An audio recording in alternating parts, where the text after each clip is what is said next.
My name is Peter Steves, and it's my privilege to be the director of the DePaul Humanities Center, and I'm pleased to welcome you to the first event of the winter quarter, and our 6th annual event in this series, the Biblical Humanities, as tonight we think together about questions of hospitality. Thanks everybody also for scooching up here. We'll make each other welcome and hospitable up toward the front. We have a projector that's not as bright as what we had hoped for, so hopefully everybody can see all right. So I just want to say a couple of thanks to begin with. I'm grateful as always to St. Vincent DePaul Parish for agreeing to host us. Each time we collaborate in this way, convening a Humanities Center event in this beautiful and important space, and working with the staff here at the parish, I'm reminded how lucky I am to have such friends and colleagues. It's an honor for us to meet here tonight. So we first begin, as we always begin at the Humanities Center, by acknowledging the traditional territory upon which we gather this evening. Long before Europeans arrived, varied and numerous native people sought to walk gently on this land. They offered hospitality to the first European travelers and shared their knowledge for surviving and having a good life. Among others, the Potawatomi, Ojibwe, Miami, and Illinois inhabited what is now this part of Chicago. While we here today have no power to honor the treaties that were signed, we do recognize that these treaties were brokered under some duress and deception. So it's our hope tonight to honor the good faith in which the native people of the region entered into these treaties. As Potawatomi Chief Matea is purported to have said at the signing of the 1821 Treaty of Chicago, quote, "This is a small piece of land. If we give it away, what will become of us? The Great Spirit who has provided it for our use allows us to keep it. We should incur his anger if we bartered it away. If we had more land, it would be yours. But our land has been wasting away ever since the white people became our neighbors, and we now have hardly enough left to cover the bones of our tribe." In solidarity with Chief Matea, we recognize the history and legacy of this subjugation, as well as the enduring presence today of Native Americans among our faculty, staff, student body, and community. And it's thus that we seek a new relationship with the original peoples of this land, one based on true respect, as we also reaffirm our general and driving dedication to finding ways both institutionally and personally for the work that we do at the Humanities Center to be a model of what it means to be dedicated to making our society a more enlightened and just place for everyone in our community. So, in a few minutes, I'll be introducing to you our special guests who will be showing us diverse, creative, and thoughtful ways to approach our topic. Scholars and artists we're lucky to have with us this evening. Before that, though, I'd like to take this opportunity to speak to the question of the topic at hand and why it is that I chose it for this evening. Those of you who have been with us over these last several years will know that our goal in this series has always been to think carefully about complicated passages in Scripture with some particular attention paid to the ways in which liberation theology, post-theism, a communitarian-inspired Christianity, as well as art, music, literature, and philosophy can help us in that task. We've been especially interested in the ethical and political demands that such lessons make on us. Demands to change the way that we treat each other, to change the way we act and envision our future, to live the Christian message rather than giving it lip service, and to put that message into conversation with other traditions as well. To believe in God, as I often say at this point in the evening, is not to be willing to accept propositions that conflict with reason and make absurd magical metaphysical claims, but instead to have a set of beliefs active in one's life that then manifest toward directing the actions one undertakes while living. And so, tonight, we gather to think together about what sense we can make of the multiple commands we find in the Bible, to live with empathy, to welcome the stranger, and generally to have a commitment to the ethos of hospitality. Let's first begin with something a bit more secular, and then work our way toward two passages from Scripture that I think are particularly important. In 1997, French citizen Jacqueline Detour invited her friend Elaine Herbeau and her friend's partner, Tony Mbango Bangolo, to stay in her apartment. Mangolo, it turned out, was an undocumented immigrant from Zaire, and Detour was eventually arrested, tried, and found guilty by the French government of the crime of hospitality. French philosopher Jacques Derrida spent most of his life thinking about hospitality, sparked for the most part by his visceral reaction to hearing the term, the crime of hospitality, for the first time. Derrida writes, and I quote here from the translation from my colleague, Elizabeth Rottenberg, "I remember a bad day last year. It just about took my breath away. It sickened me when I heard the expression for the first time. Barely understanding it, the expression, crime of hospitality. In fact, I'm not sure that I heard it, because I wonder how anyone could have pronounced it. No, I did not hear it, and I can barely repeat it. I read it voicelessly in an official text. It concerned a law permitting the prosecution and even the imprisonment of those who take in and help foreigners whose status is held to be illegal."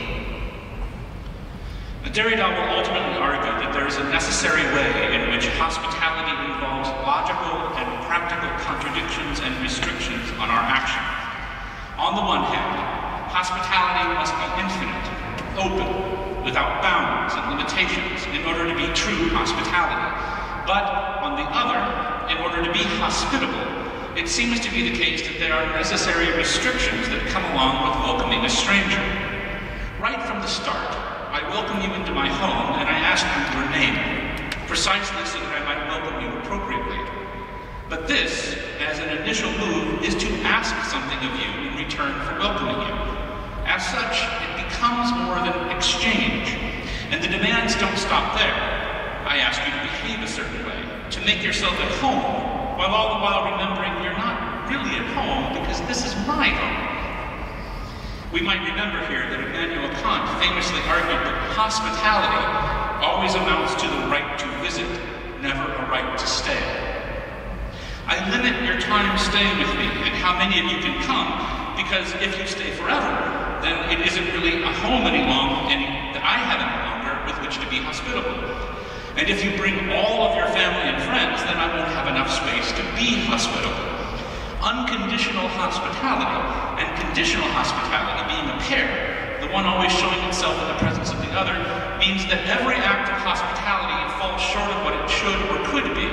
But further, that every act of hospitality requires that I negotiate and interpret the law and the demands of my particular situation. This then becomes the work of ethics, walking this impossible line. And such is Derrida's take on the situation, inhospitably abbreviated and summarized for our purposes tonight. So with this discussion ringing in our ears, let's turn to Scripture. First, to what might seem an unlikely spot in which to think about hospitality, but an important moment nonetheless. I'm thinking of John 18:36, a passage from the Gospel of John that many here tonight surely know by heart. The passage where Jesus claims, "My kingdom is not of this world."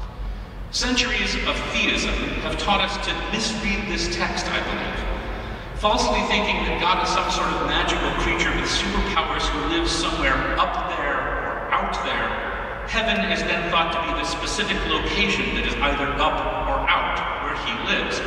If there exists a theos, a perfect metaphysical being with all the good qualities to an infinite extreme, this is the omniscient, omnipresent, and beautiful being, then the kingdom of heaven would be something like Plato's realm of the forms, and it's where this being would reside. The theos, which is an idol, by the way, and thus theism's equating a theos with God is just the sort of idolatry we're told not to commit in the Judeo-Christian Islamic tradition. This theos becomes a sort of sovereign, a ruler, a king, with human beings his subjects, his peasant class. And when Jesus tells us that his kingdom is not of this world, we think he's saying that this heaven isn't physically on earth because it's a special place where spiritual beings live. Like a religious kind of science fiction, the kingdom is thought to be off-world, someplace other than this planet. If we think about that all too carefully, it sounds a little crazy, and I think even disrespectful of God. But part of what a culture does is make it possible not to think carefully, and instead just to accept the interpretations of the status quo. In the end, that's a big part of what culture is. The problem is that when we do start to think about this, it's not only the case that it's absurd, but that it does not fit with the story Christ is consistently telling throughout the Gospels. When it comes to politics, the constant message we get from the New Testament is that Jesus has not come to win political power, but to overthrow the political game itself and offer something far better in its place. Jesus is not better than Caesar. He's not going to be a better king or emperor. He's here to show us that kings and emperors are bad. They are always bad. Jesus is not like your favorite political candidate, the one you think that if only he or she could be elected, everything would be okay. Jesus is an anti-politician who questions the entire system. This is why he's put to death. It is also, as those of you who were with us a couple of years ago for our imaginings about the temptations of Christ event will remember, this is why when Satan tempts Christ to become king, Christ utterly rejects the idea, making it clear that he is not about taking control of the political game we're all playing. That's not his end game. But he wishes instead to end the game, to break the cycle of oppression by offering a new game, to point, precisely by means of his death, to the violence that is necessarily inherent in any state, thus freeing us to rethink what we want out of politics and what we expect from God. Satan is a politician. So when Jesus says, "My kingdom is not of this world," the word world does not refer to earth. It means all that exists, all of this.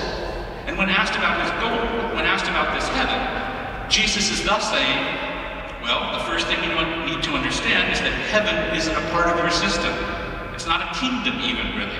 I'm not another political player. Heaven is not some nation somewhere.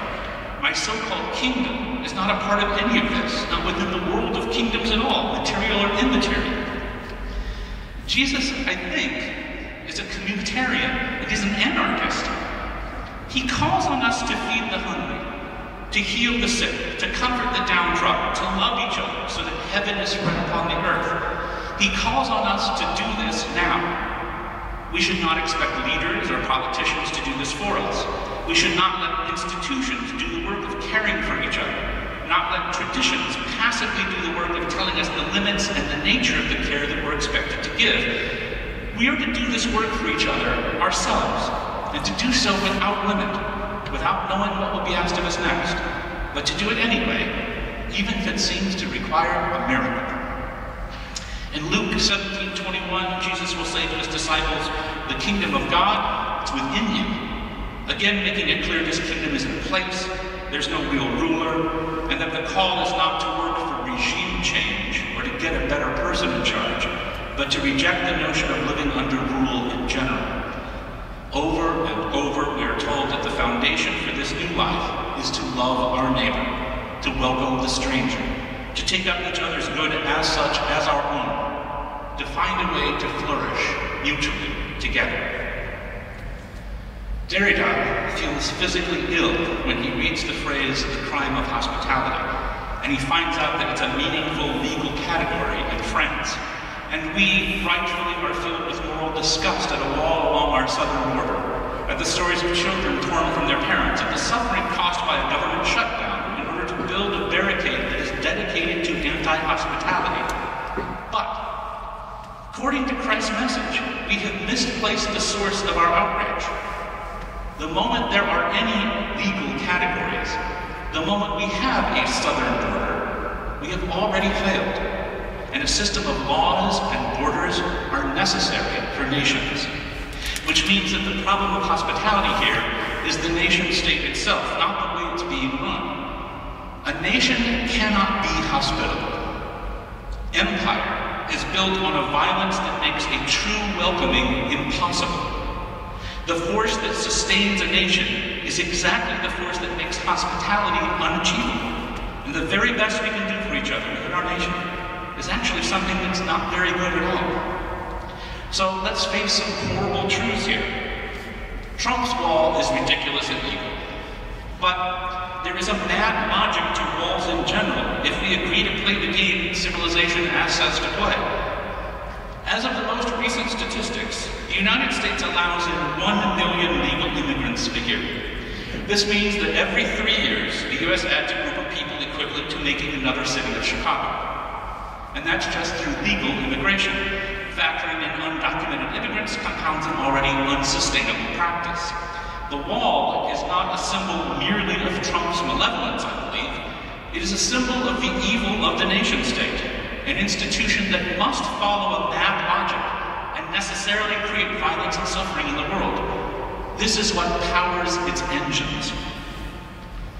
But the nation promises things, and these promises are so enticing. It might be argued that a society within which we have rights for women, that allow women to seek punishment for the men that abuse them, is better than a society without such rights. It might be argued that a society with handicapped parking spaces and ramps leading up to public buildings is better than a society without.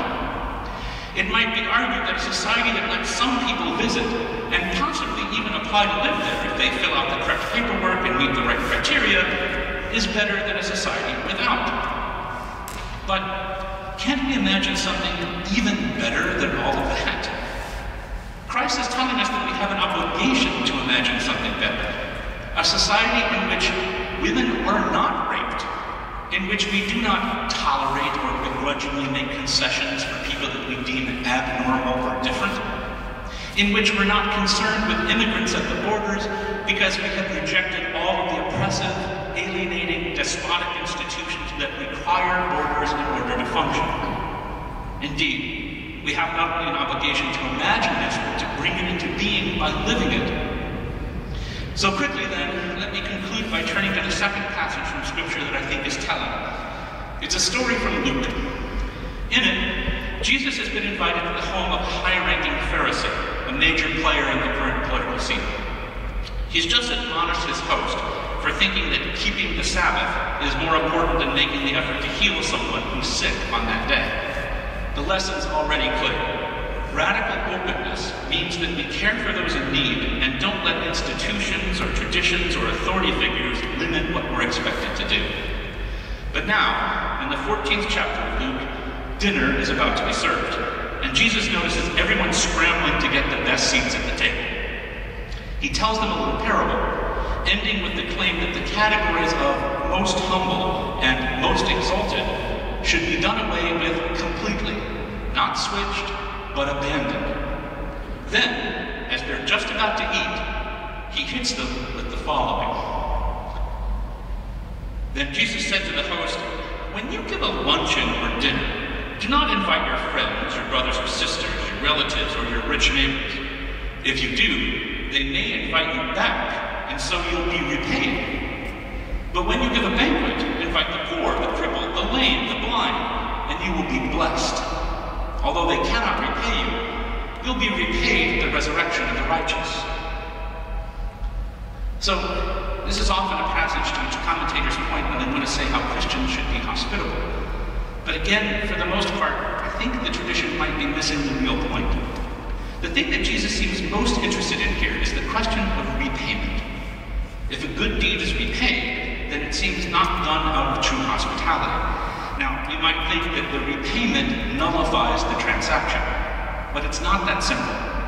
We might think, that is, that this is why there's a difference between having a guest in your home and renting out one of your rooms through Airbnb. The latter doesn't allow for hospitality because the good deed would be canceled out by the payment of the guest.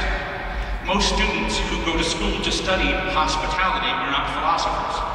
They're going to get a degree in something like hotel management. Here at DePaul, our College of Business has a school of hospitality leadership, where the first sentence on the school's webpage explains, "As the world's fastest growing, most dynamic industry, hospitality offers seemingly endless professional opportunities." I don't say this to disparage my colleagues in that school, of course, but to remind ourselves that hospitality is a word that may not be being used correctly here. Obviously, if you're paid for what you do, then it can't be an act of hospitality. Prostitutes are not paid for acts of love. The language of money and debt has no place in a loving relationship. But here's the point. If we look closely, Jesus' message is even more radical than that. Because what he is saying is that being hospitable and being blessed are concepts that stand completely outside the ideology of exchange. It's not as if an act of hospitality is marked on a ledger sheet and has to come out positive, like an accountant adding something up in the gains column, but then the act is paid back and the accountant has to make a mark in the losses column and everything is zeroed out. Instead, it's that an act of hospitality is something that cannot be translated into a mark on a ledger in any way. It's beyond the discourse of calculation, which is ultimately the discourse of capitalism. To be blessed isn't to end up being in the green rather than the red on St. Peter's ledger. To be blessed isn't a matter of final accounting. It's what happens right here and now if we act with extreme openness that does not play the game of gains and losses. But just as Jesus was friends with Mary Magdalene and did not blame the women who were forced by the sins of patriarchy, money, and misogyny to sell sex, so Jesus does not blame those who are powerless and those caught up in the system of fake hospitality exchange. And to drive this home, Jesus says that when we care for the most marginalized in our community, we will be repaid at the resurrection of the righteous. Having just explained to us how any conception of repayment is wrong, we might wonder why he tells us that some ultimate repayment will be made. But this is precisely his ironic point. The repayment comes, and by definition also doesn't come, only when the entire game, the entire system of accounting is overthrown. When heaven is spread upon the earth, when the revolution takes place that is not merely another political revolution that installs a new leader, but is a revolution that makes all politics void, including all political revolutions. Then we will prosper. Then we reap the rewards. We will be blessed. The ironic repayment is the flourishing in a world where what is owed and what is paid out are meaningless concepts, because radical openness and hospitality are truly the norm. And then, when we sit down to dinner together, we will be sitting at the table, not as lessers, but not even as equals, but at a party where the category of equals is meaningless, because the institutions that gave us the goal of being an equal with other people is itself done away with completely. As always, if we take Jesus seriously, then we realize he has come to destroy the status quo so foundationally, he'd be labeled a terrorist. He'd be put to death yet again today, because there is no mega state that could be hospitable to Christ. This is why his crucifixion is not an historical moment, but it's an ongoing act, why it's still present now, here, today. It's why he saves us by calling on us to save him in the guise of everyone who suffers. And so, if we have the time, I try to make the further case that I believe that a true hospitality to come is even more radical and all-encompassing than what I've said so far. In fact, I think that Christ's message is that radical hospitality will work against itself, deconstructing and unraveling, in a way that's similar but somewhat different than how Derrida imagined. Hospitality means, in part, opening my home to the stranger. But at its heart, Christ's demand is that we forego a system of private property even, that would allow me privately to own a home in the way that we currently understand property, and thus mineness. At its heart, his demand is that we rethink our conception of selfhood, to expose the senses in which the self and the other are not binaries, the senses in which I am stranger to myself, the sense in which that if we reject it, as we should, the conception of an isolated, autonomous individual, then the stranger is not a stranger, but is always already welcomed simply by the act of our being alive and conscious and in community. If we had the time, I would argue that the openness that hospitality demands of us is an openness of thinking, an epistemological openness to the truth, where what we mean by truth is an ongoing appearing of the world, one always unfolding and incomplete and intersubjective. For to be hospitable to truth, which is always arriving, always bringing more of its family along, always hoping to be accepted as a friend, to find a home and a place at the table, that epistemological and ontological openness to truth is the hospitality that makes everything else possible. And embracing it is the first step toward making the kingdom of God spread upon the earth, here, now, finally, of this world. So, thank you for your patience and indulgence, and it's now my pleasure to begin this evening in earnest by introducing our special guests who help us think through these and related complicated issues in ways that are no doubt far deeper than what I've sketched here. It's a real pleasure to begin with and to welcome home our first speaker, Krina Gschwand. Krina received her PhD in philosophy here at DePaul, and I was lucky enough to overlap with her during my first year's teaching here in the late 1990s, eventually even serving on her dissertation committee. Always something of an overachiever, Krina went on to the University of Durham in the UK a few years after that and got herself a second PhD, this time in theology. That would be her 5th post-secondary degree for anyone who's keeping score. Krina has published widely and often with several books on Trauma de Marion and Continental Philosophy of Religion. Her latest, set out to come this year, is entitled Welcoming Finitude Toward a Phenomenology of Orthodox Liturgy. She's also a well-respected translator, especially of 20th century French philosophy, and a teacher, currently holding the position of Professor of Philosophy at Fordham University. I'm lucky to have known Krina for 20 years now, and I've always been genuinely impressed by her creativity as a thinker and by the depth of both her mind and her heart. Here with her talk entitled Aliens in the Line, Hospitality to Strangers in the Ancestry of God, please join me in welcoming Krina Gschwand.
Talks about early Christianity as stressing a sojourning rather than a dwelling.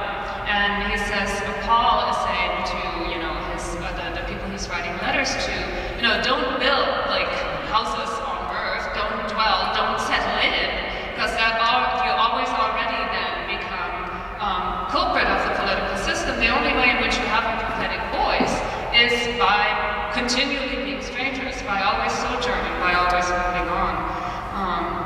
And I think some of what Peter was saying in terms of the sort of challenge to the political order is captured there as well. But maybe the most significant 20th century thinker who talks about hospitality is Emmanuel Levinas, for whom the stranger, he doesn't use that language, he usually talks about the other, is absolutely central to his response to the horrors of the 20th century, to totalitarianism, to the Shoah. And there's a strong emphasis on the vulnerability and the precarity of the other. So Levinas wants to show us that we have this sort of deep, primordial, gut-level responsibility to the other, to the stranger, that is prior to anything else, that isn't about a contract or a tit-for-tat response or a kind of justice in the sense of fairness or evenness, but is always already before and goes way beyond anything that we could ever sort of fulfill or be quit with or be done with. Right? But he says it goes to the point of taking the last piece of bread out of your mouth and giving it to the other, giving our life for the other. It's a very radical call of hospitality there, a call that offers one's own life on behalf of the other. And I think we see this in some places, the way in which people can respond even on this visceral, gut-level way to the vulnerability and the suffering of others. I think the outrage that happened after the children were separated from their parents last year showed a little bit of that, this sort of almost visceral response of the injustice that is happening there. I think the way people on Greek and Italian shores have responded to people coming across the Mediterranean gives some sense of that. The sort of level of hospitality on some parts there is staggering. And yet we also see many examples of the opposite, examples of hostility, examples of xenophobia, examples of shutting down borders and not allowing people, not recognizing, need or precarity on any level. And so it's not clear that it is really at this deep primordial level that Levinas wants us to see or to respond. And I think that maybe what is needed there is a preparation for being able to hear the call of the other or the stranger. That there is a kind of, also would say, a kind of sort of hermeneutic that is necessary that Levinas usually refused, because there's always a kind of mediation in there already, and he wanted to preserve the radical difference and the radical alterity of the other. But maybe we need to be primed, even in our gut level responses, in some form. And I think stories are able to do that to some extent. And the biblical stories have some of that potential. I think maybe what they give us today are narratives that can open us to think differently, to hear this call to the stranger, and to hear the call of hospitality at a level that can then enable us to actually practice it in the development of empathy and compassion, of entering into somebody else's story, right? So it's not just an assimilation of the other to my experience, the sort of thing that Levinas is always warning us against, but I become able to enter into the story of another. So 3 biblical stories I want to mention very briefly in this. There's 3 stories of 3 women, 3 foreigners, that are pretty crucial to the history of Israel and also to the Christian tradition. Tamar, Rahab, and Ruth. Right? I mean, all of them are particularly popular stories, but they're important stories. Tamar was a Canaanite. She was married to the son of Judah, who was one of the 12 sons of Jacob, so would become the 12 tribes of Israel. He died, so she was a widow and childless, and the tradition was that then she would receive a child from essentially the brother, and this was practiced, but he also died. And there was a 3rd son, which Judah was reluctant, understandably reluctant to let her marry, and so he promised, and she waited, for a while, and eventually it was clear that this wasn't going to happen. And so she dresses up as a prostitute and sits on the side of the road, where she knows that Judah is passing by, and he promptly falls into the trap, and so she becomes pregnant through him. And when this comes out that she's pregnant, obviously everybody's all upset, and Judah is ready to have her burned, and she's able to prove that he is the father. Right? So there's lots of humor going on as well in the way the story is being told. But she is portrayed in the story and praised for being wise and resourceful by making the Jewish laws actually work for herself in a certain sense. And Judah acknowledges in the text that she is more righteous than me. Right? Multiple times later on, she is sort of mentioned as an example and commended for her faith in a way that Judah and his sons were not. The second story is the story of Rahab, who hid 2 of the Jewish spies that were coming into Jericho to scope out the place as the Israelites are conquering the land. She hides them at risk of her own life. So she's portrayed as having tremendous courage. Soldiers are coming to the door and she's, they're not here, they went off over there, and she's hiding behind the roof. Also honesty, she tells them what the true situation in the city is, and wisdom. And not only does she give them advice on where they should go after, but she also at the same time negotiates with them to return the kindness that she has shown them for her family. And so she and her family are the only people who conquer. Now, obviously, this is a story of war and slaughter and warfare, but she's mentioned as the example of hospitality. She welcomes these strangers who are hostile strangers, and then she herself is saved through her hospitality. The story of Ruth is the most elaborate, has its own book in the Bible, right? She's the most well-known. So she marries into a Jewish family that has come to Moab, which is essentially enemy territory. They were not best of friends, the Moabites and the Israelites. But there's a famine in Israel, and so this family has moved to Moab. And both the husband and the two sons, one of whom she's married, die. And eventually the widow Naomi, her mother-in-law, decides to go back to Israel because it looks like the famine has passed. And so the two daughters-in-law, actually Ruth and Oprah, both go with her initially. And Naomi says, this doesn't make any sense, you're going to be strangers in Israel, I can't give you, I can't bear more sons that then you could marry, I have nothing to give you, go home to your families, marry someone else, live a happy life. And they are both reluctant, and then eventually the other one is convinced and turns around, and Naomi again urges Ruth to return, and she says, no, don't press me to leave. Wherever you go, I will go. Your God is my God, your people is my people. Let death do us part, but I will not leave you. And so she goes with Naomi, and even though it's pointed out multiple times in the story that she's a foreigner, she is also recognized for her compassion and hospitality to Naomi. In particular, when she's gathering, some of the dregs of the harvest in the field, this man Boaz notices her as a distant relative of Naomi's, and also happens to be the son of Rahab, so there's a connection to these stories, right? And eventually, with a ruse on Naomi's part, Boaz marries Ruth, and she becomes the grandmother of King David, who's the most famous of the Jewish kings. And it's interesting at the end of the book of Ruth, Tamar is mentioned again, right? There's this blessing pronounced on Boaz that he would produce children like Tamar or Judah. So all three are in the Davidic line in a direct way.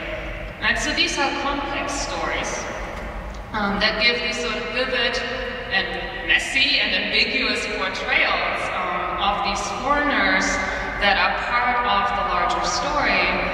They're not simply vulnerable and passive outsiders, but they themselves are active in the stories. They offer hospitality, and they are portrayed as courageous, as wise, and generous. But even in many other ways, the Israelites are reminded over and over again that they should have compassion on foreigners and strangers and aliens.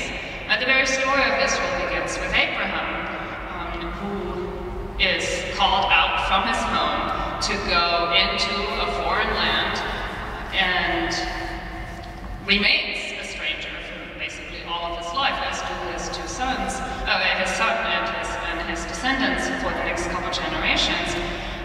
And there's a famous story that is unfortunately very small here, right, of Abraham sitting in front of his tent and these three strangers passing by, and he stops them and offers them hospitality, and it turns out that they're angels or divine visitors of some sort, and they're the ones who end up predicting the miraculous birth of his son Isaac to his aged wife.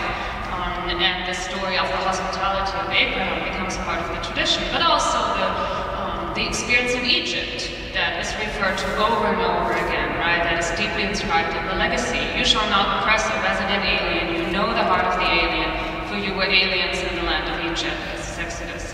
When an alien resides with you in your land, you shall not oppress the alien. The alien who resides with you shall be to you as the citizen among you.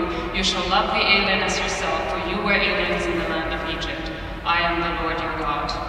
God is explicitly identified as the one who loves the stranger. For the Lord your God is God of gods and Lord of lords, who is not partial and takes no bribe, who executes justice for the orphan and the widow, and who loves the strangers, providing them food and clothing. You also shall love the stranger, for you were strangers in the land of Egypt. Right, so the own experience of exclusion and alienation is to lead to empathy and active welcome of those who are excluded and alienated. God is on the side of the stranger. But it's also part of the Christian heritage. first gospel, in its first chapter, in the initial verses, right, the opening to the Christian story, gives the genealogy of Christ, one of those boring texts that we tend to ignore, right? So it's this long list of basically male names. But there are 3 female names that appear in that genealogy: Tamar, Rahab, and Ruth. All 3 foreigners, right? No Sarah, no Rebecca, none of the great matriarchs, but it's 3 strangers that are listed in the ancestry, as if to point out at the very beginning that this is a story of strangers, right? That strangers matter to the story, to signal that at the very opening. And of course, Jesus is portrayed throughout the Gospels as the one who welcomes the stranger, who feeds the poor, who touches the lepers, who heals the sick, who welcomes those who are on the very margins of society or standing outside altogether.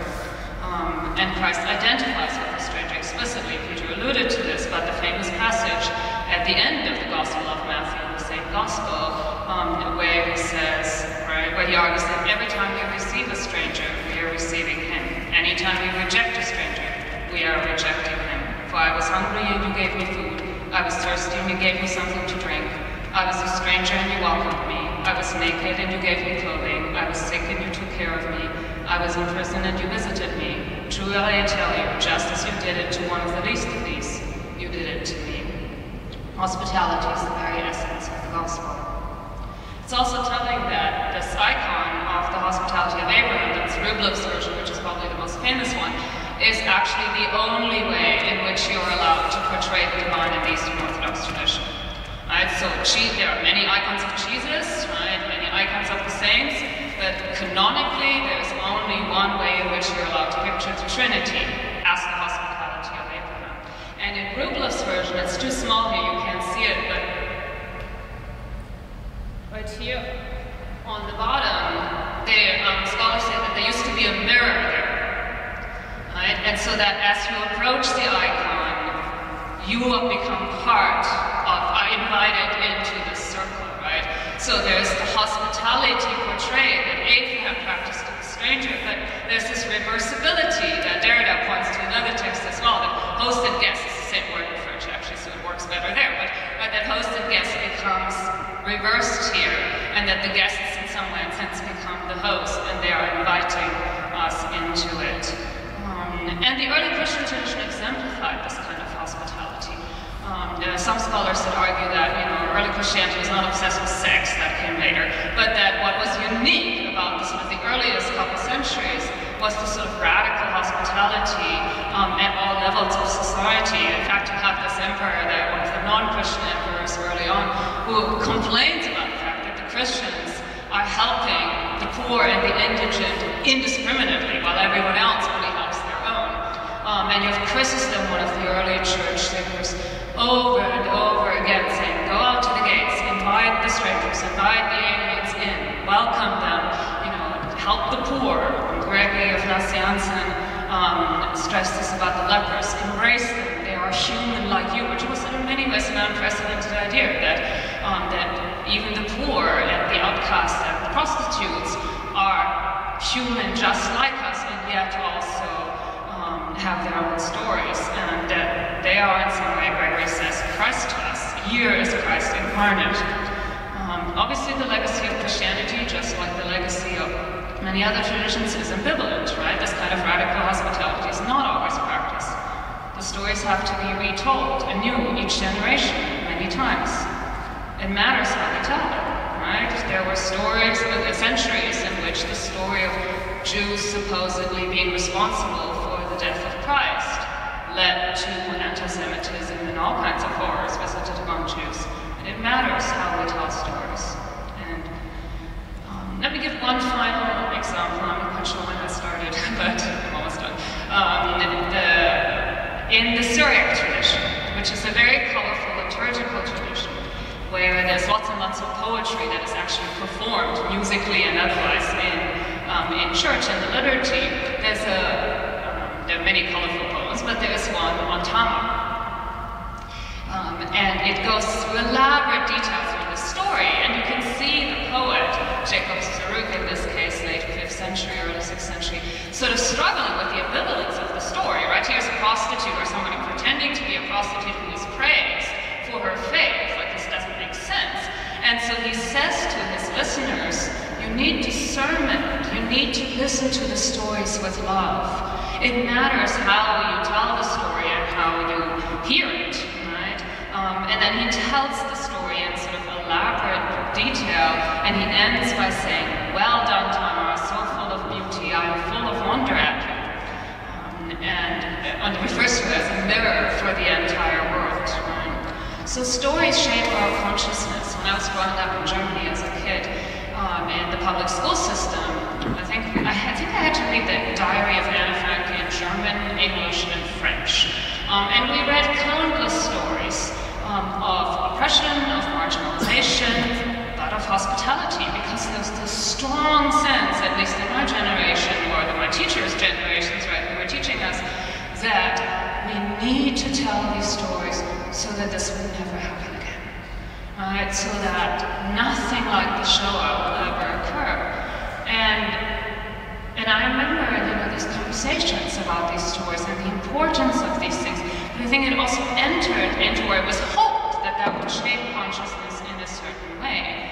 And it's telling that in the sort of rise of xenophobia again, that a lot of it is in Eastern Germany, where these stories were not mandatory reading, and where there was much more homogeneity. I mean, there may be lots of reasons, but one reason that scholars are pointing to, at least from what I can tell, is that they're listening to other stories on social media, on Facebook, on various other places, stories that are told very differently, and that communicate a different kind of message. Right? So we're profoundly influenced by the stories we hear, see, and read. If we can approach narrative others with empathy, I think we're more likely to be able to recognize the real stranger facing us as also worthy of hospitality. Right? We can't necessarily relieve or erase feelings of alienation, dislocation, or homelessness in the stranger who comes to sojourn with us. But we can ensure that their stories are heard, and we can respond to them with compassion, and listen to them with love. It matters what stories we tell, and it matters how we tell them. Thank you.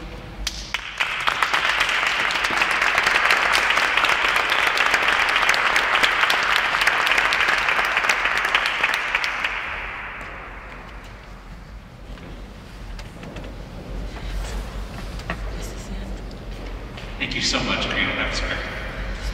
We're going to have a chance to have a Q&A and a discussion, really, which is what I hope it will turn into with everybody at the very end. But up next, for the last several years, we've been fortunate to have live musical performances as part of every biblical humanities event. Just as this parish is blessed in general to have Robert Beatty, we are very grateful tonight to have Bob with us once again to take charge of the live performances that you'll be hearing. So more information about the two pieces can be found in your program, each of these musical works being inspired by our topic tonight, trying to think through how art might respond to and present in its own way questions of hospitality, art's own story. We owe a special thanks to Bob and all of the musicians performing tonight for having taken on this task without compensation and giving up their own free time to rehearse and be with us here tonight. So now, if you turn around in your seats and look up, I am pleased to present to you Robert Beatty and the St. Vincent DePaul Chamber Chorale performing Blessed City, Heavenly Salem.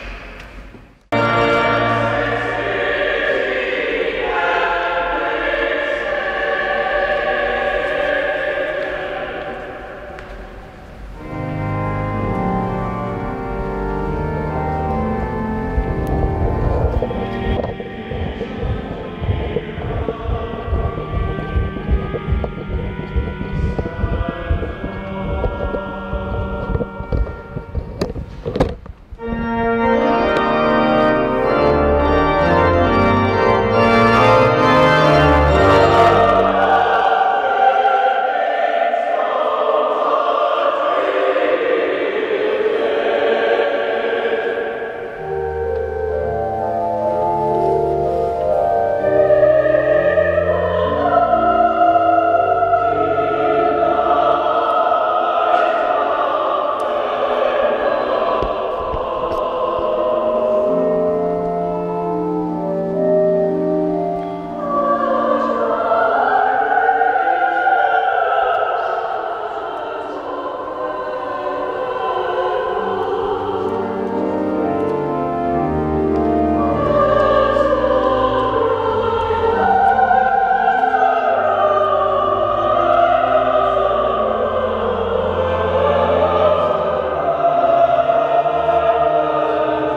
been working on a fascinating book project that investigates the social function of portraiture entitled Portraits of Noteworthy Character.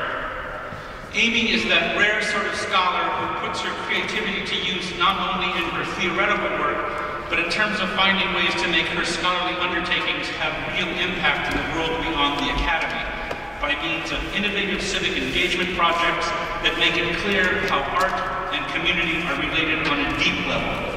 But with her talk this evening entitled The Pernicious Nature of Empathy, using the portrait to get from me to you, please join me in welcoming Amy Mooney.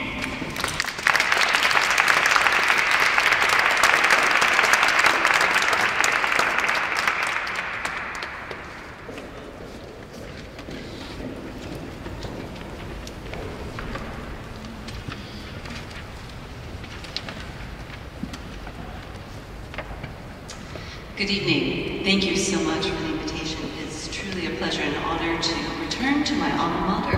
Actually, I was an undergraduate here at DePaul, and even met my husband here freshman day. So with those fond memories, I want to again emphasize how we've already been thinking about the need for radical hospitality, and it comes to us through sharing stories, and also through seeing and knowing one another. And as Professor Steves noted, I do this dual practice. In fact, actually, he asked me to participate in this panel because he was familiar with my involvement with a group called Potluck Chicago. And it's a social practice project that focused on meal sharing. And here you see one of our group portraits. It was founded in 2011 as part of Columbia College's Critical Encounters program. And it's a series of workshops, performances, and meals that unfolded across Chicago through partnerships with Unless Topless Performing Arts Center, the Hull House Museum, Inspiration Kitchen, and the Rebuild Foundation. And this project was led by the UK performance group called Modi Brody and drew in a wide array of participants, from students to social workers to architects. The basic premise was that everyone has something to contribute, and that a potluck provides the opportunity to invite the inside and the outside in, sharing yourself, your food, your culture with others, and moreover, accepting what others want to share with you. Radical hospitality, in short. Thus, for Potluck Chicago, eating with strangers became a means of coming to understand yourself within the context of others, perhaps even laying the groundwork for social change. Active through 2015, this project challenged my notions of identity, empathy, and the role that art plays in the public sphere. Its relational aesthetics continue to inform my teaching, scholarship, and the thoughts that I'd like to contribute to this evening's questioning of what constitutes the stranger.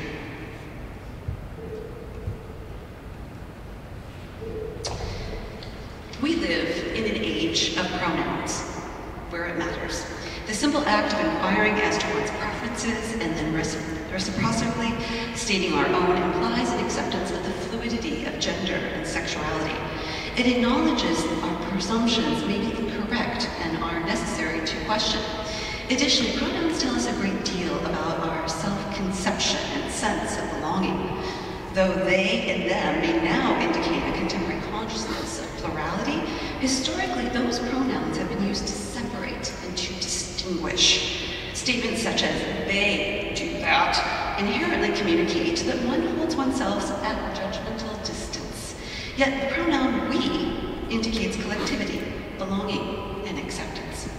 For artist Glenn Ligon, the opaque response of Muhammad Ali when requested to give us a poem after his lecture at Harvard in 1975 not only provides an inverted palindrome, but also the opportunity to reflect on the tension implied within his concise response.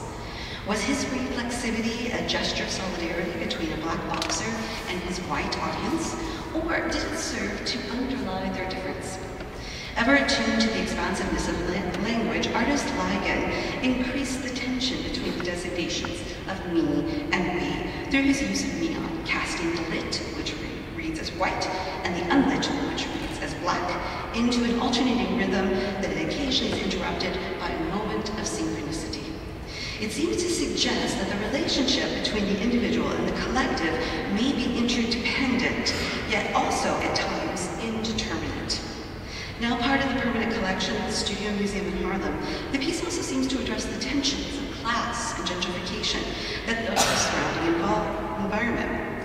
Though Ligon's piece may not register as a representative portrait per se, scholar Huey Copeland has noticed that artists such as Ligon turn to the words to represent an alternate articulation of self, as the whole body of blackness could not be otherwise registered by the other.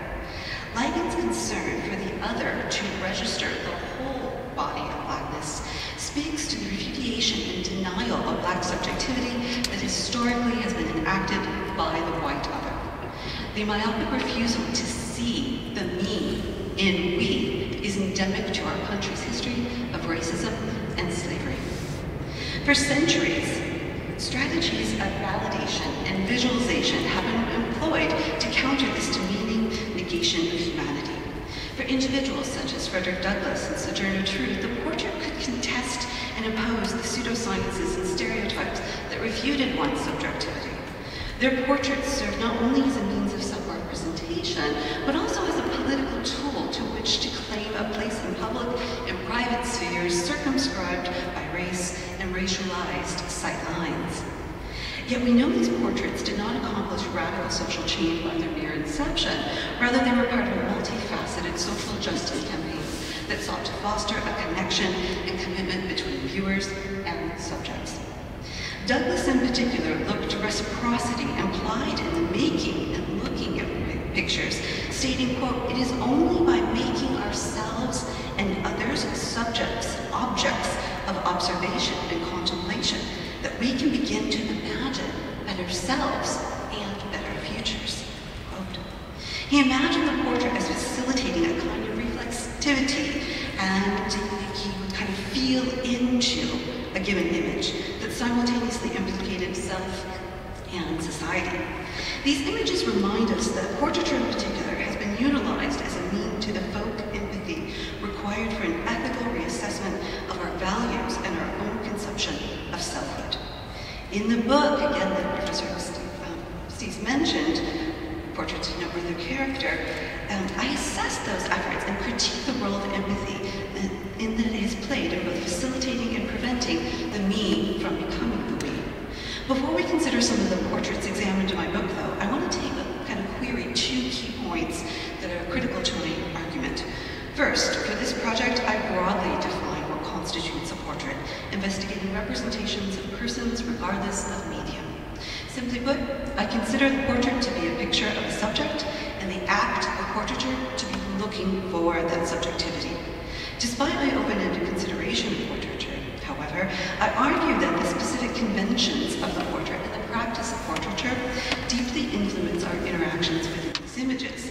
Though a photograph reproduced in an ephemeral journal may seem far removed from a commissioned painting, the expectations of the genre bind them. Established ways of looking at prose, prop, and persona intersect with and inform the specificity of context, generating an ever-evolving sense of individual and collective identities. Secondly, although both empathy and sympathy are compelling emotions and can be elicited through portraits, the experiences of each is distinct. For social photographer Louis Hine, the montage of portraits of children and adolescents working in clothing mills at the turn of the century was intended to make readers feel sorry for the children and to want to change their circumstances. Published in the Child Labor Bulletin, this poster was part of an article that, in addition to the moral outrage allowing industry to benefit over society, the author urged political action and financial donations, as children cannot escape the deadening effects of the long hours and these dangerous working conditions. Empathy, on the other hand, seeks to foster a connection, an understanding where one recognizes a shared experience. It connotes a receptivity to the experience and emotion of another to the extent of mutual transformation. Understood as a reciprocal action, we can avoid the pernicious placement of the spectator at the center of aesthetic discourse, purporting to speak for the other. Though crafted at a particular point in time and place, the portrait documents an exchange between the artist and subject, consciously extending their experience to others. It becomes a multifaceted object that allows us to consider ourselves in relation to one another. Without such intersubjective awareness, the power dynamics of empathy shift the conversation from us to me, refuting the distinction that is you. This approach informed the work of portraitist Reynolds, who was commissioned by Alain Locke to illustrate his multivalent interpretation of the new Negro, which you see here. In my analysis of portraits from the early 20th century through the 1940s, I argue that the progressive viewers sought to overcome social prejudice by recognizing themselves in others, projecting their own sense of selfhood onto those who are different and unknown to them. Given the context of the intensive migration and immigration during this era, such an approach may have been an attempt to ameliorate social and political tensions, but in their search for sameness, viewers lost sight of the difference that defines one another. Drawing from the work of Levinas and also Saidiya Hartman, I question how, as a site of imagined empathy, the portrait worked to reify oppression and the systematic denial of subjectivities that did not conform to mainstream notions of whiteness. Too often, when literally facing the other, the portrait was employed to reduce a full and complex and distinct being to an idea, a diminished person subdued over the subject's control. This experience is evident in J.T. Zeeley's photographs that were created to support Harvard scientist Louis Agassiz' campaign to assert his theories on the inferiority of African people, as well as the portraits that were taken by Francis Galton to support his eugenics studies. Further, the portrait can give the illusion of an unmediated access to an individual, and as an object, the portrait can seem still to mute, and the reciprocal exchange that was essential to its crafting can be reduced to a one-sided spectatorship. To counter said phenomena, I trace the circulation and display of the portrait as it was put to use in textbooks, newspapers, magazines, and exhibitions. Contextualized within these venues, the complexities of the social engagement with the portrait become apparent. Just, for example, sorry for the small font here, the portrait demands that viewers constantly shift between the interrogations of self-perception, the construct of projection of the self for others, the artist's perception of the self, and finally, the display and reception of the self as a work of art. And in this way, the portrait becomes a social practice, an exchange within a specific communal sphere. And for example, you see here we have Mr. Arnold Reddy and Ms. Nana Reed, who were part of an interracial group working for social justice, and they're mutually admiring a portrait of Dr. George Washington Carver under the auspices of their federation, complete with tea and cookies. So it becomes a social event is really essentially what I'm trying to argue. And like any practice, we need to be conscious of how and where we learn to enact its strategies. Such exchanges were significantly impacted through the establishment of curricula at historically Black colleges and universities, and media venues that challenged the dominant discourse on social worth, dismantling stereotypes, establishing new ways of looking at oneself and the other. And here you see a page from the text that encouraged students to move from the old into the new, thus asserting their own sense and embodying self-confidence and self-determinism of racial equality. And throughout my book, I try to trace how both African Americans and immigrants utilize the empathetic projection of the self upon the other to enact strategies of self-determination, dissemblance, and resistance. And it's through the production and circulation of portraits themselves that they developed an interiority that countered the systematic judgment of inferiority within the processes of migration, immigration, and nationalization. Given the flourishing of the Black press here in Chicago was especially an influential center of production and dissemination for portraiture. Both Black and immigrant subjects, the portrait was a malleable tool that extended the power of the gaze and the categorization of knowledge through their struggle against oppression. Mindful of the intersectionality of ethnicity, race, gender, class, and sexuality, I consider how these authors, artists, and audiences came to view identity categories as fluid coalitions and realize the potential power, the political nature of portraiture. More than merely refuting stereotypes or addressing the lacuna of history, portraits from this era were used to imagine a better self and better future for one and one's community. Further, for many progressive agencies and individuals, the portrait fostered a sense of mutual obligation, bridging the gap between self and society, privilege and responsibility. And here I'm showing you an example of some of the types of portraiture that came out of the Hull House Labor Museum. To further this point on mutual obligation, I'd like to now turn to a close read of a portrait rendered by Aaron Douglas of Clarence Norris, who you see on the left, and Haywood Patterson, who are on the right, from 1935. Known as two of the 9 Scottsboro boys, this image was generated under the auspices of empathy. From the anti-lynching lectures of Ida B. Wells to the lithographs commissioned by the Communist Party USA, as well as those from the National Association for the Advancement of Colored People, social activists have relied on portraiture's capacity to elicit empathy as a motivational force. Douglas's portrait highlights the intersection between self and society and the development of memory that is critical to empathy. Through his numerous drawings for crisis and opportunity in the literature of the Harlem Renaissance, Douglas visualized the self-determinacy of the new Negro, drawing from a complex synthesis of sources and perspectives. And as a rhetorical device in play since 1895, the new Negro represented objectives of Black intellectuals who understood the value of visual imagery in swaying public opinion. And its tenets gradually shifted from its Victorian origins to a more fluid sensibility that incorporated the contradictions and changes of modernity. Douglas embraced a broad conceptualization of the new Negro that, like his contemporaries such as Zora Neale Hurston, whose portrait you see here, was inclusive and diverse, cutting across the lines of gender, class, and particular professions.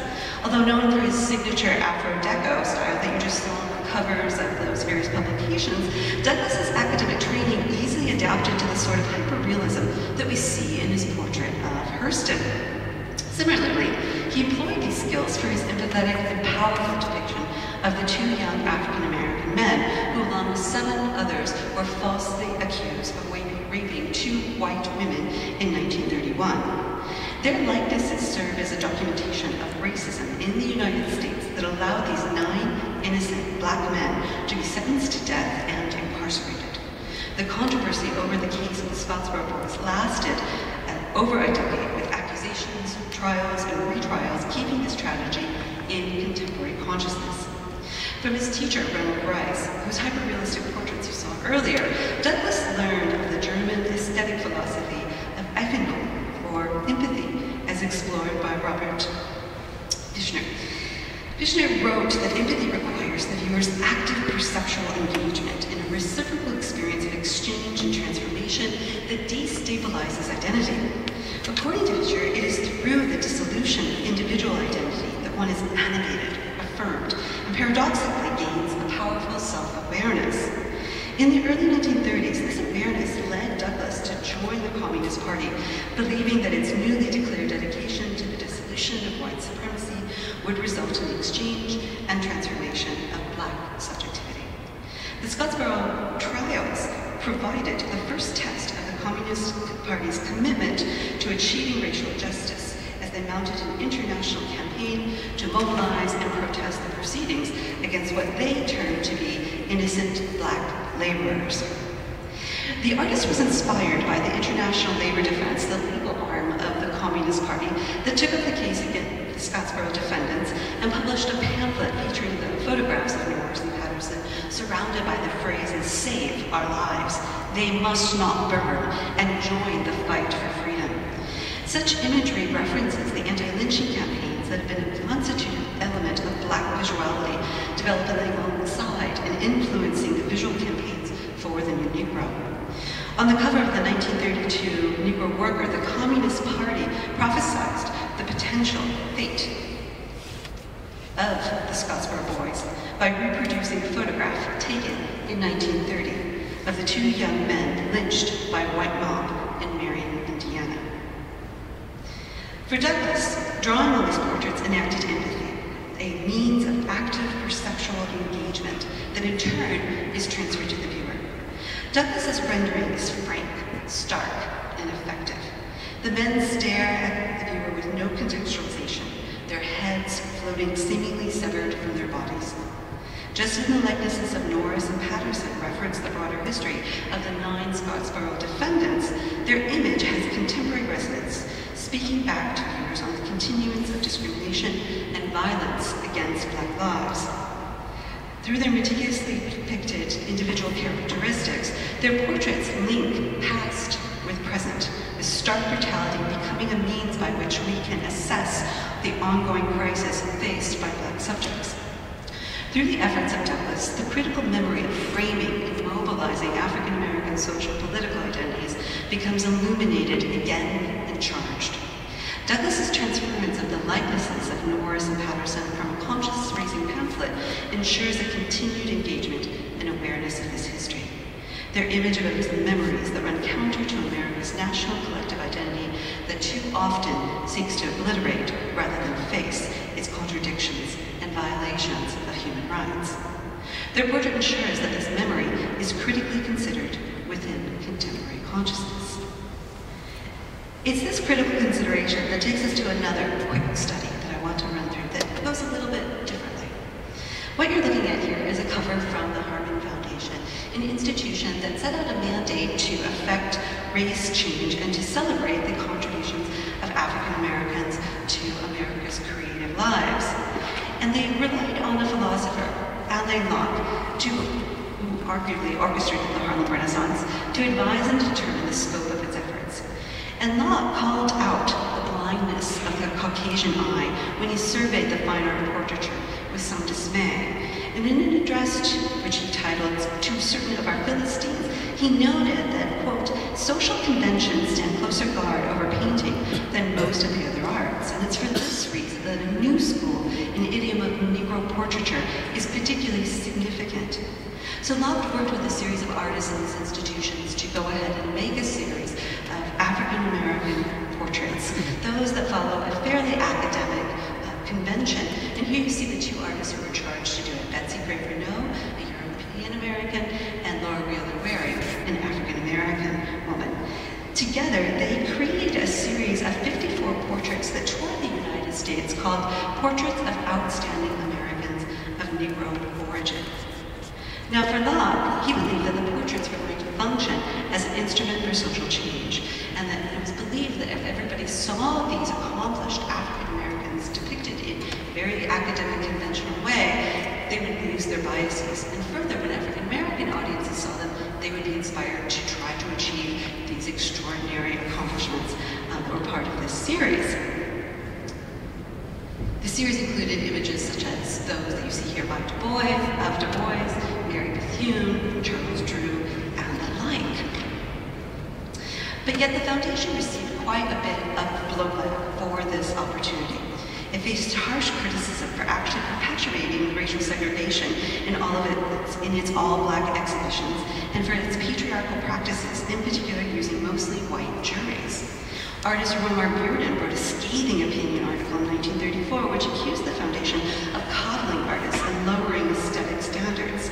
And the foundation's films on the exhibition emphasized that, quote, the Negro must first earn his living and consider his art to be vocational, end quote, which perpetuated a paternalistic attitude and denied the possibility of full-time professional academic artists. For some, the portraits accomplished the laudable work of countering visual stereotypes and discouraging racism, but for others, the portrait represented troubling ethological subject material and were not considered to be worthy of fine art. In fact, actually, when the portraits were first offered to our National Portrait Gallery at the Smithsonian, all 54 of them, the Smithsonian refuted the generous and hospitable offer. In 1954, with the passage of Brown versus Board, the foundation ended the tour of portraits of outstanding Americans of Negro origin, citing the end of legalized segregation as its realized goal. Although it sought to make the most of social practice of portraiture by hosting educational programs and opening receptions, it was simply kind of left abandoned. In fact, it calls to mind a question as to evoke what contemporary psychologist Paul Bloom calls an empathy of entitlement. In his recent controversial book, Against Empathy, Bloom argues that our evocations of empathy do not move us toward a more just and egalitarian society. Rather, our imagining that we feel what one another feels simply amplifies our own position. Certainly this seems to be the case in regards to how the Harman Foundation looked to portraiture. But what about Douglass's portraits of the Scarborough Boys? And in that case, what does critical memory ensure that empathy serves as its tool of social justice? It seems only fitting that I conclude my talk with the recently unveiled portraits of former First Lady and the 44th President of the United States, who in his Xavier address in 2006 stressed how important it is to, quote, see the world through the eyes of those who are different from us. The child who's hungry, the steelworkers who's been laid off, the family who's lost their entire life they built together when the storm came to town. When you think like this, when you choose to broaden your ambit of concern and empathize with the plight of others, whether they are close friends or distant strangers, it becomes harder not to act, harder not to help. Perhaps then, empathy is in fact the charge from me to you. Thank you.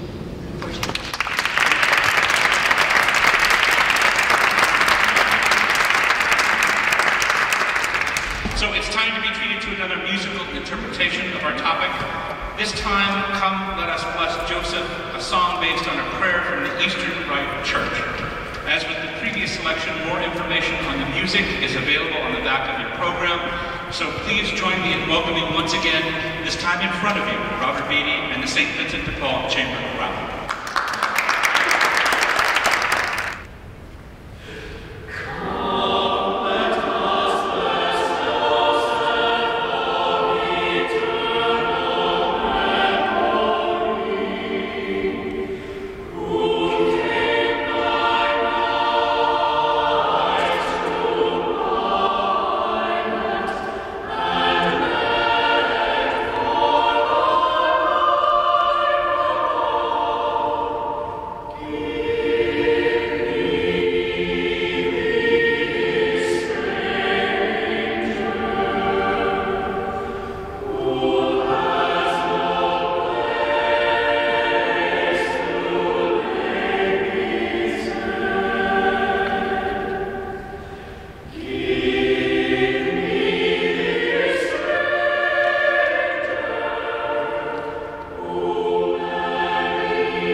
just gorgeous. We're so lucky to have all of you with us here tonight. Thank you very much.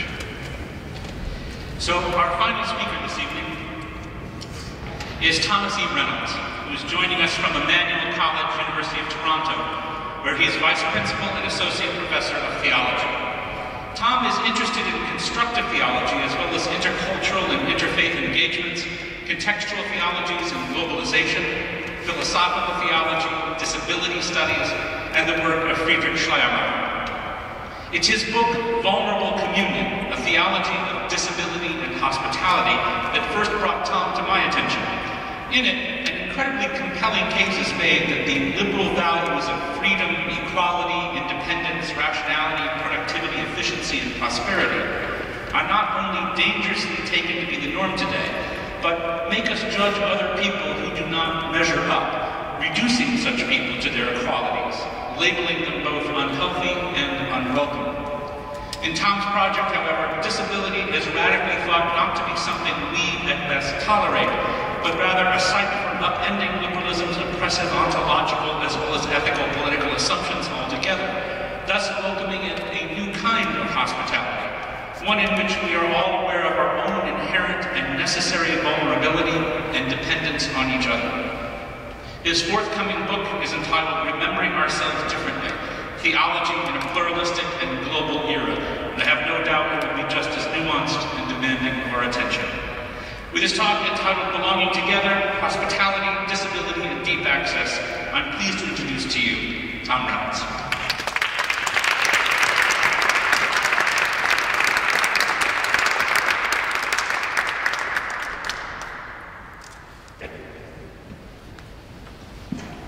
Thank you, Peter. You just summarized everything, so. and it's such an honor to be here. And what a rich evening of music, images, profound words, and it's humbling to go last and intimidating. But I really appreciate the invitation, and I think this topic is so rich that we can only really begin to think about what it means. And so I want to raise up, rather than read a paper, I'd like to raise up some things that echo what's already been said and that touch on what we've been invited into, the space of the imagination. Through music, through artistic representation, through words and stories, as we're invited to tell stories differently. I think all these mediums open up the importance of the imagination and thinking about what it means to be human and what it means to be human together in communities, in relationships of mutuality, respect, compassion, and hospitality. So I kind of want to put everything in scare quotes to begin with, like the term outside and inside, which already gets complicated in what we've heard from the story of Jesus' own lineage, which involves outsiders, foreigners, and yet part of the divine legacy, with how empathy itself can be rendered problematic in terms of who's projected as other. The very notion of outside and inside, I want to hold up as a problem. I also want to hold up as a problem language of us and them, and I really appreciate that, because so often with disability, people with disabilities are targeted as them, and targeted with policies and programs that address certain special needs to be then included in an us. So I just want to open up with a statement like that and hold all this ambiguity and ambivalence and tension. And I also want to own from the start that I come to this in very personal ways. I'm a parent of a child on the autism spectrum, and in some ways the very dynamic of hospitality as it's usually understood is problematic. And I want to name that from the start, even though my book has hospitality in it. But I think some of the problems have already been addressed from the impossibility of the very act of hospitality, which Derrida highlights, drawing from Levinas. As soon as one welcomes, one's already negated the radical openness that empowers the welcome to begin with. So I want to raise into question these and think about access, because that's a term that's often used in terms of disability advocacy. What is accessibility and what is it about? And I want to argue, first and foremost, and I'll just state that here, and I want to time myself and be mindful that the discussion afterwards is as important as the conversation that that you've heard so far. But I want to argue that access is not an additional add-on to what building communities together is all about. It's not a policy, it's not a program, but it is at the very heart of what it means to belong together. I also note how the word belonging itself is a problem, because who determines the nature of the belonging? And so I want to argue from the very start that belonging is a co-creation, and that access in the deeper sense, I want to argue, the capacious, wider, deeper sense, is something that's ongoing. It's not an achievement that's one time, but it's negotiated with and by and for all. And access is about mutual relationships and vulnerability. So I want to name what I want to circulate around in a talk from the very start. Often communities talk about thresholds of entrance, doors open, accessible entryways, accessible ramps, as ways of thinking about access, and that's a beginning point. But I want to stress that access is not about architecture, but it's as much about attitude and representation. And so I want to begin to unravel some common representations of disability as bodies gone wrong, as somehow some sort of deficiency that's rendered unable, hence the term disability, and that in some ways is in need of remediation, cure, or management by a community. I chose an image. It's a little small on there, but I hope you can see it to begin picking that apart, because representation matters, and how people with disabilities are often objectified. And I want to name one of the rallying cries of the disability rights movement of the 1960s, "Nothing about us without us." It was a rallying cry along with "No Pity."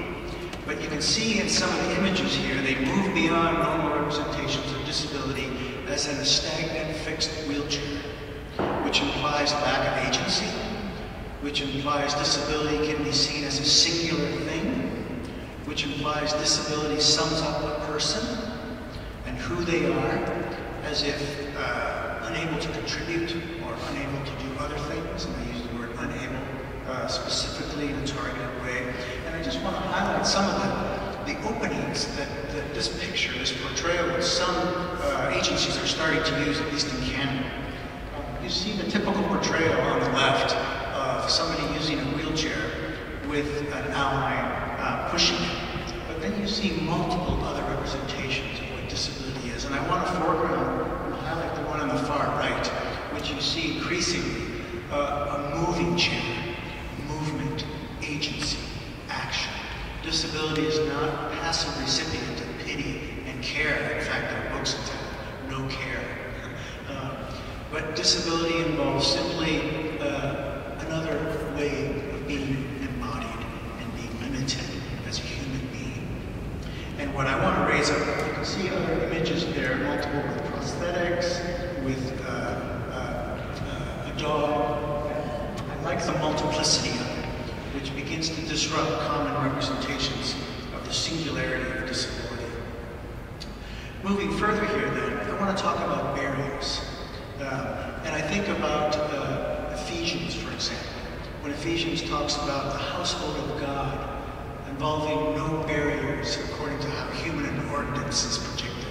I think of the household of God being a church where barriers in terms of what's projected as normal begins to get dislocated. And I appreciated your remarks earlier, Peter, on turning upside down. And in some way, Jesus' ministry is about upsetting conventions of what's deemed normal.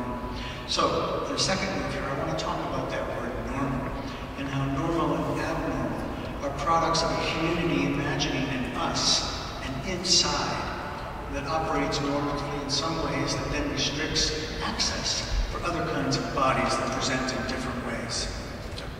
What kind of attitudes are often, what kind of attitudes animate a community are often reflected in the architecture, ramps or lack of ramps, how accessible washrooms are placed, whether or not the accessible entrance is in the back of the building. Those display attitudes, but even watch how language works, how the language even of Scripture itself uses blindness and deafness as moral categories, demeaning people, and increasingly disability theologians are playing with those scriptures and reading passages against other passages to open up more redemptive possibilities for even those scriptures. But it's there embedded in the language itself. A car gets crippled. Judith Snow, disability advocate, talked about, I'm not a car.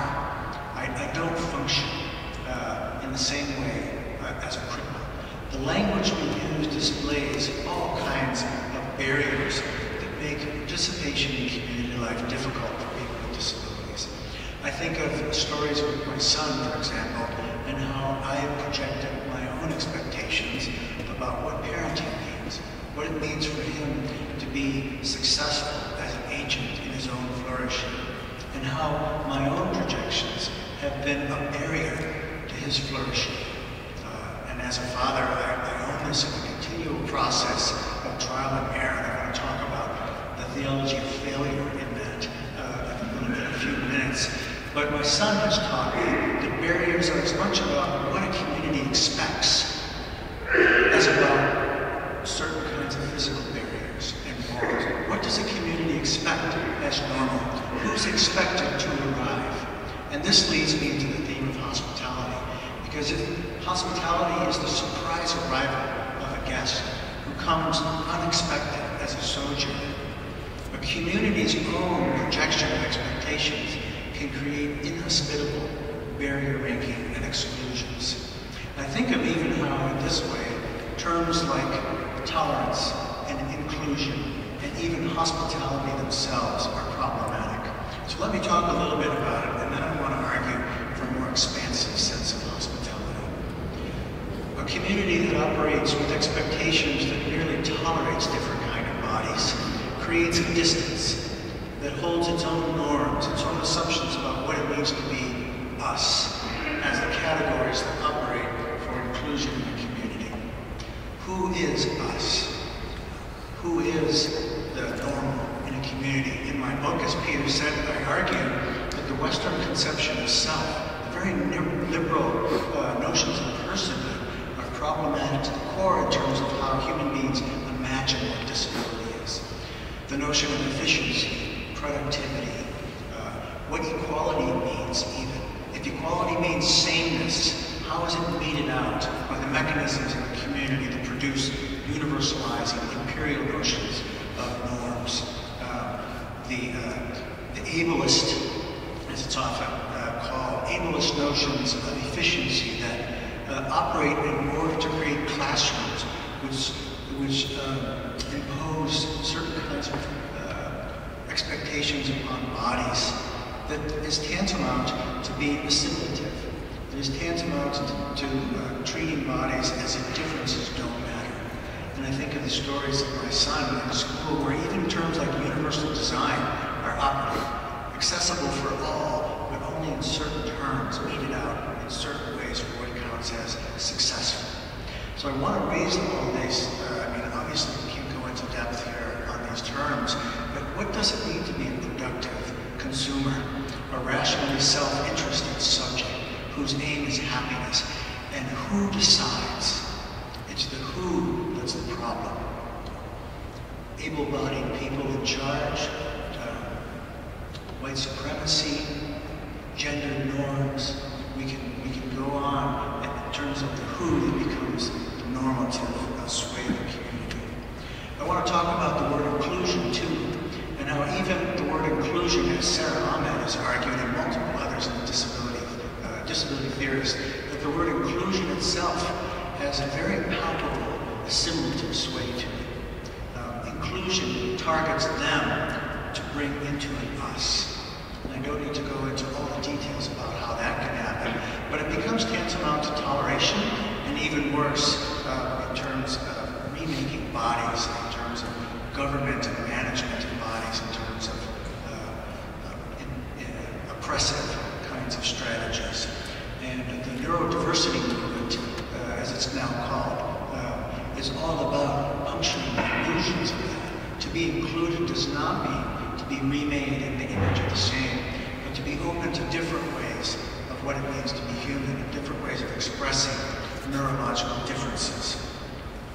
Even hospitality itself can be problematic, like inclusion.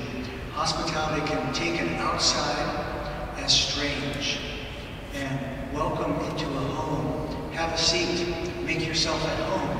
As we heard, whose home is in the making. Hospitality can target and actually make strangers. So the question I want to just raise with us today with a couple of possibilities really quickly to conclude is the idea that strangers are agents speaking of their own subjective experience. And I think of Chris telling me continually, Dad, not your way, my way. Let's look at what's happening here.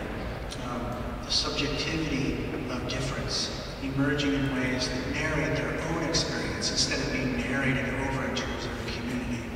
And I think of communities here, and I want to raise one example here, who are hospitable but romanticize disability as a blessing. This is common in faith communities. Disability is a gift. And what often operates in that narrative, which is why narratives are so important to raise up and interrogate, is disability is made over to be palatable in terms of the community that feels uncomfortable and unsure of itself. And so romanticized notions of disability as a blessing emerge. I've had people tell me, your son must be so spiritual because he's autistic. Well, ask him. It's not mine to say. And the idea of a projection of spirituality is more about the person who's rendered uncomfortable and unsettled, unsure of what to do by the representation of disability, than it is about the person with disability being present. So I raise up hospitality in the sense that often it operates as a way to hold up the opposition between an inside and an outside, and an us and a them. And I want to move to a conclusion about access as an ongoing process that I call a product of the expansive relational imagination. Expansive in the sense that it's ongoing, not a one-time event, not an achievement, but a destination. It's expansive in the sense that it involves a hospitality that perpetually holds itself open to think beyond economies of exchange that animate the normal in communities. I think about disability as a disruption in this way, that is not a disruption that should cause alarm in a community to shore up its managing skills to cure or care for, but to open up a provocation for a new way of being together. And so I think it's expansive in terms of its opening for a new kind of relationality. I think of feminist ethics of care here, and writers like Don Nothmer who talks about relationality. So I want to introduce, instead of hospitality for or to the other, I like to talk about hospitality with. A welcoming of another's way of welcoming would be a way that I've learned to think about the practicality of moving outside of the economies of exchange which govern normalcy in communities. Instead of helping, coming alongside with. Maybe the withness is a true way of witnessing to the radicality of the gospel message of table fellowship and an open commensality, a sharing with another beyond notions of sameness, beyond notions of who's an us versus a them. And this means this kind of relational, this expansive way of being relational. For me, it's about the imagination. It's about being willing to risk and be open to thinking creatively and differently. And for me, as I'm working on a new book actually on care, I've decided to put the other book off, and I'm rethinking care because it's a four-letter word in the disability rights movement, and I want to rethink out some. I think of jazz. I'm a jazz musician, and I think of the idea of improvising together. And what jazz music does is risk failure to make a new song, to sing a new song, to make a new song.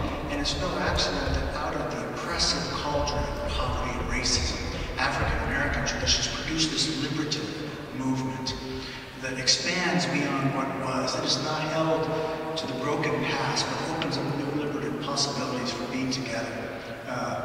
From Charles Mingus to Coltrane and forward. And I think of one story, and I want to conclude with this story because it resonates with my journey with Chris. Risking failure that's not willing to move beyond the cult of normalcy that animates it.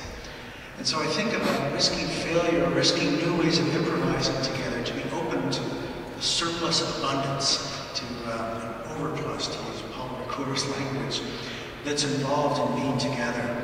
And there's a story Herbie Hancock tells in a book called Possibilities of Playing with Miles Davis. And it fits here, and I riff with this in this book I'm working on. But the story is he's playing, he's a stunning pianist. Some of you may know the name. And he talks about how he hit a wrong chord in his mind.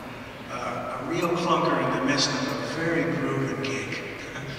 And what Miles did in his genius is he played a note that made that chord right. That it's about call and response. And I think of Levi-Strauss here and the idea of the call of the other into response. But then I move this into a jazz modality of riffing with one another and risking failure in that to produce something new, to produce something possible in terms of new ways of being together as bodies whose differences are really what it means to be community. And risking failure and maybe another whose unexpected arrival produces the note that actually makes possible the beauty we all seek in community. And without the willingness for discord to emerge, and other notes then to merge around it to create the possibility of harmony, hospitality falls flat. I want to leave with that image because I think it's about the co-creation of community that Access really touches. Access as co-creation so that all participate in the flourishing of each. And in a real way, I'm a student of my sons in this journey. And without my own failures and being willing to risk ongoing failure, my own blessing would have emerged. And I think that is a fitting example of the kind of role reversal of hospitality, where angels come unaware, and the surprise of a guest, of a stranger who comes unexpected, offers divine blessing. So in a way, a liturgy of hospitality is a way of being with one another and receiving unexpected gifts. My own journey has testified to that, and I'm very appreciative for getting the chance to be with you tonight. So thank you.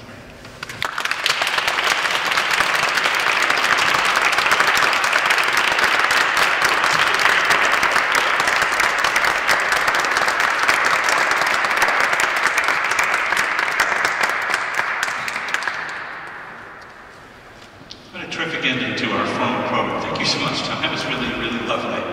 And as I think about it now, we're just a couple of minutes before 9, and to respect people's agendas and schedules. And maybe to not create an us and them, where there's an us up here and a them. Maybe what we can do is we can take the conversation now out into the reception. The Knights of Columbus have been so nice as to provide wine and some other snacks out there. And I encourage everybody just to leave your stuff here, to go out, and we'll have the question and answer there. But before we do that, please join me one last time in welcoming